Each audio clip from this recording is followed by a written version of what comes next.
Assalamualaikum warahmatullahi wabarakatuh. Halo, salam sehat selalu ya. Ketemu lagi di pembelajaran IPS. Hari ini tema yang akan kita bahas, kehidupan masyarakat Indonesia pada masa Hindu dan Buddha. Adapun tujuan pembelajarannya, 1. Memahami masuknya kebudayaan Hindu-Buddha di Indonesia. 2. Menjelaskan pengaruh Hindu-Buddha terhadap masyarakat di Indonesia. 3. Mengetahui contoh hasil akulturasi antara kebudayaan Hindu-Buddha dengan kebudayaan asli Indonesia. Kita lanjut dengan semangat pagi.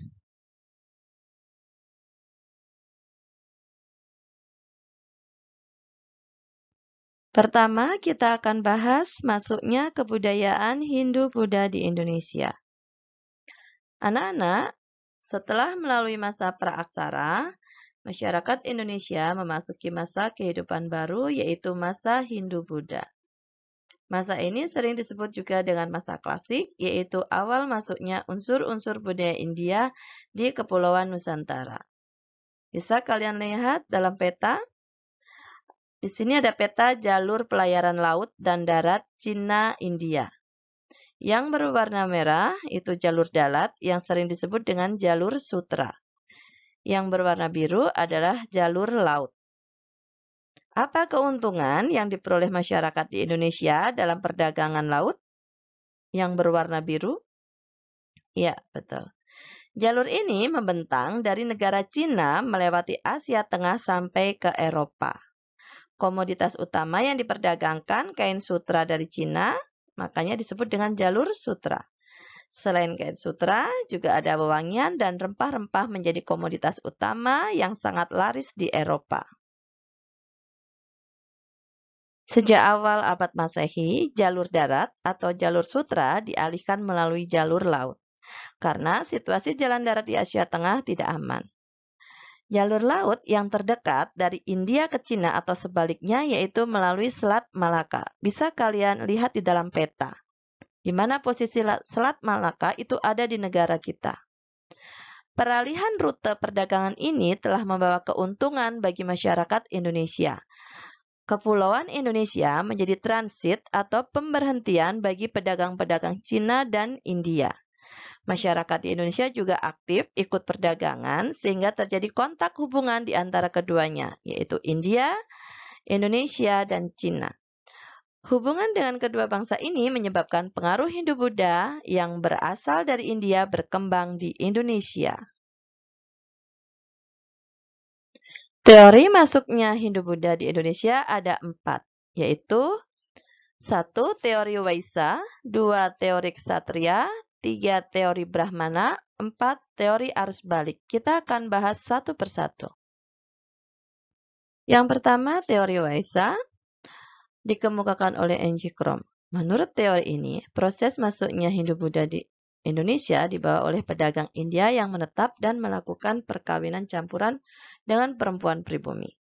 2. Teori Ksatria disampaikan oleh Bert, Mukherjee, dan C. Elmon.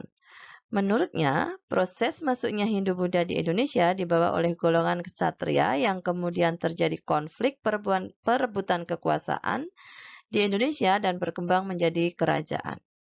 3. Teori Brahmana disampaikan oleh Van Leer.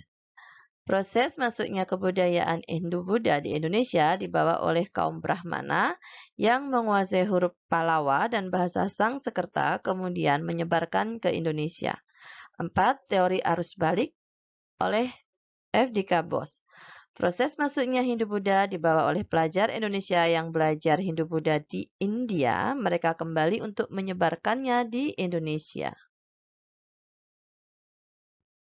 Selanjutnya kita bahas yang kedua, pengaruh Hindu-Buddha terhadap masyarakat di Indonesia. Yang pertama, bidang pemerintahan, sosial, ekonomi, agama, dan kebudayaan. Bidang kebudayaan membawa pengaruh pada seni bangunan, seni rupa, dan seni ukir, sastra, dan aksara. Kita bahas satu persatu. Pengaruh yang pertama, 1. Bidang pemerintahan. Sebelum Hindu-Buddha masuk, masyarakat dipimpin oleh kepala suku yang dipimpin oleh masyarakatnya. Kepala suku merupakan orang pilihan yang mengetahui tentang adat istiadat dan upacara nenek moyang. Setelah Hindu-Buddha masuk, kedudukan kepala suku digantikan oleh seorang raja seperti di India. Raja diturunkan secara turun-temurun karena raja dianggap keturunan dewa. 2. Pengaruh bidang sosial. Sebelum Hindu-Buddha masuk, masyarakat memiliki kedudukan yang sama. Mereka hidup secara berkelompok. Setelah Hindu-Buddha masuk, mereka mengenal sistem kasta, yaitu kasta Brahmana, Ksatria, Waisya, dan Sudra. 3. Dalam bidang ekonomi. Coba kalian amati dalam peta, yaitu peta jalur perdagangan India-Cina. Sebelum Hindu-Buddha masuk, masyarakat Indonesia hanya melakukan perdagangan antar pulau di Kepulauan Nusantara.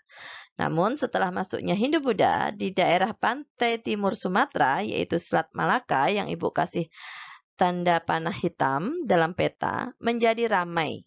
Muncul pusat perdagangan yang berkembang lama-lama menjadi pusat kerajaan. 4. Bidang agama.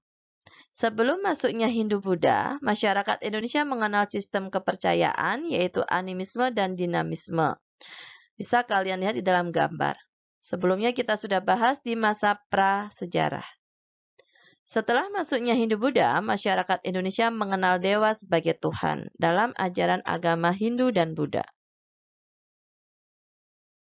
Yang keempat, bidang kebudayaan. 1. Seni bangunan. Bentuk bangunan candi di Indonesia merupakan bentuk akulturasi antara budaya India Buddha dengan unsur budaya asli Indonesia. Bentuk candi-candi di Indonesia hakikatnya adalah punden berundak yang merupakan unsur Indonesia asli. Bisa kalian lihat di dalam gambar. 2. Seni rupa dan ukir. Masuknya Hindu-Buddha membawa perkembangan dalam bidang seni rupa, seni pahat, dan ukir. Hal ini dapat kita lihat pada relief atau seni ukir yang dipahatkan pada candi. Contohnya Candi Borobudur merupakan pahatan riwayat Sang Buddha. 3. Sastra dan aksara. Berkembangnya karya sastra bersumber dari kitab Mahabharata dan Ramayana yang melahirkan seni pertunjukan wayang. Munculnya tokoh-tokoh punakawan seperti Semar, Gareng, Bagong, dan Petruk. Perkembangan sastra didukung penggunaan bahasa Sangsekerta dan huruf India seperti huruf Pallava, Pranagari, dan Dewanagari. Selanjutnya yang ketiga, kita bahas kerajaan-kerajaan Hindu-Buddha di Indonesia. 1. Kerajaan Kutai. Lokasi kerajaan ini ada di Muara Kamam, Kalimantan Timur. Bisa kalian lihat di dalam peta. Periode kerajaan ini kurang lebih 400 sampai 500 Masehi atau abad ke-5 didirikan oleh Kudungga. Raja yang terbesar adalah Raja Mulawarman dan corak agamanya Hindu Siwa. Peninggalan yang terkenal yaitu Prasasti Yupa. Bisa kalian lihat dalam gambar. 2. Kerajaan Tarumanegara. Kurang lebih lokasinya ada di Jawa Barat, Bogor, dan Jakarta. Bisa kalian lihat dalam peta. Periode antara 400 sampai 700 Masehi atau abad 5 sampai 7. Pendirinya Raja Diraja Jaya Singawarman. Raja besarnya Raja Purnawarman dan corak agamanya Hindu aliran Wisnu. Prasasti yang terkenal adalah Prasasti Ciaruteun. Bisa kalian lihat dalam gambar. 3. Kerajaan Sriwijaya. Lokasinya di Muara Takus, Palembang. Bisa kalian lihat dalam peta. Periode abad ke-7 Masehi didirikan oleh Dapun Tahyang, raja terbesarnya Bala Putra Dewa. Corak agamanya Buddha dan peninggalan yang terkenal adalah Candi Muara Takus. Bisa kalian lihat dalam gambar. 4. Kerajaan Mataram kuno. Lokasinya kurang lebih di daerah Jawa Tengah. Bisa kalian lihat dalam peta. Periode abad ke-8 Masehi didirikan oleh Sanjaya. Raja terbesarnya adalah Dyah Balitung. Corak agamanya Hindu dan Buddha. Hindu oleh dinasti Sanjaya dan Buddha dinasti Sailendra. Peninggalan yang terkenal untuk Hindu Candi Prambanan dan Buddha Candi Borobudur. Bisa kalian lihat di dalam gambar. 5. Kerajaan Medang. Lokasi kerajaan kurang lebih di dekat Jombang, tepi Sungai Brantas. Bisa kalian lihat dalam peta. Periode abad 9 sampai dengan 10 Masehi. Didirikan oleh Empu Sindok membentuk dinasti Isyana. Raja besarnya adalah Raja Erlangga, corak agamanya Hindu dan Buddha. Peninggalan yang terkenal bisa kalian lihat dalam gambar, yaitu patung Raja Airlangga berbentuk patung Dewa Wisnu sedang menunggang kuda. 6. Kerajaan Kediri. Lokasinya di tepi Sungai Brantas, Jawa Timur, bisa kalian lihat dalam peta. Periodenya antara 1041 sampai 1052 Masehi, pendirinya adalah Airlangga. Raja besarnya adalah Raja Jayabaya, corak agamanya adalah agama Hindu. Peninggalan yang terkenal adalah Candi Penataran, bisa kalian lihat dalam gambar. 7. Kerajaan Singosari, lokasinya ada di daerah Tumapel, Malang, Jawa Timur. Bisa kalian lihat dalam peta. Periode 1222 sampai 1292 Masehi didirikan oleh Ken Arok. Raja terbesarnya adalah Kertanegara, corak agamanya Hindu dan Buddha. Peninggalan yang terkenal adalah Candi Singosari. 8. Kerajaan Majapahit. Lokasinya kurang lebih ada di daerah Mojokerto, tepi Sungai Brantas, Jawa Timur. Bisa kalian lihat dalam peta. Periode tahun 1293 sampai 1406 Masehi. Didirikan oleh Raden Wijaya. Raja yang terbesar adalah Raja Hayam Wuruk, corak agamanya Buddha. Peninggalan yang terkenal adalah Candi Bajang Ratu. Bisa kalian lihat dalam gambar. Kita bahas selanjutnya yang keempat, peninggalan-peninggalan masa Hindu-Buddha. Yang pertama, candi dan stupa. Bangunan candi dan stupa didirikan sebagai tempat pemujaan dan sebagai makam raja. Contoh candi Hindu ada Candi Prambanan, Candi Kedong Songo, dan Candi Sukuh. Contoh candi Buddha ada Candi Borobudur, Mendut, dan Pawon. 2. Gapura. Merupakan bangunan berupa pintu gerbang. Gapura ada yang beratap dan bertahun pintu dan ada yang menyerupai candi terbelah dua. Gapura yang beratap disebut dengan padu raksa dan yang terbelah dua disebut bentar. Contoh bangunan gapura antara lain Gapura Wringin Lawang di Trowulan, peninggalan kerajaan Majapahit. 3. Petirtaan. Adalah pemandian suci di kalangan istana. Misalnya petirtaan Tirta Empul yang ada di Gianyar, Bali, dan petirtaan Jolotondo ada di Mojokerto, Jawa Timur. 4. Patung atau arca. Patung Hindu umumnya berbentuk dewa-dewi, tokoh dan makhluk mistik. Contohnya patung Raja Airlangga berbentuk Dewa Wisnu sedang menunggang Garuda dan patung Ken Dedes dalam wujud Dewi Prajna Paramita. Patung Buddha bentuknya mewujudkan Sang Buddha Gautama sendiri dalam berbagai posisi, misalnya sikap Dhyana Mudra, yaitu sikap bersemedi, sikap Wara Mudra, yaitu sikap tangan sedang memberi anugerah.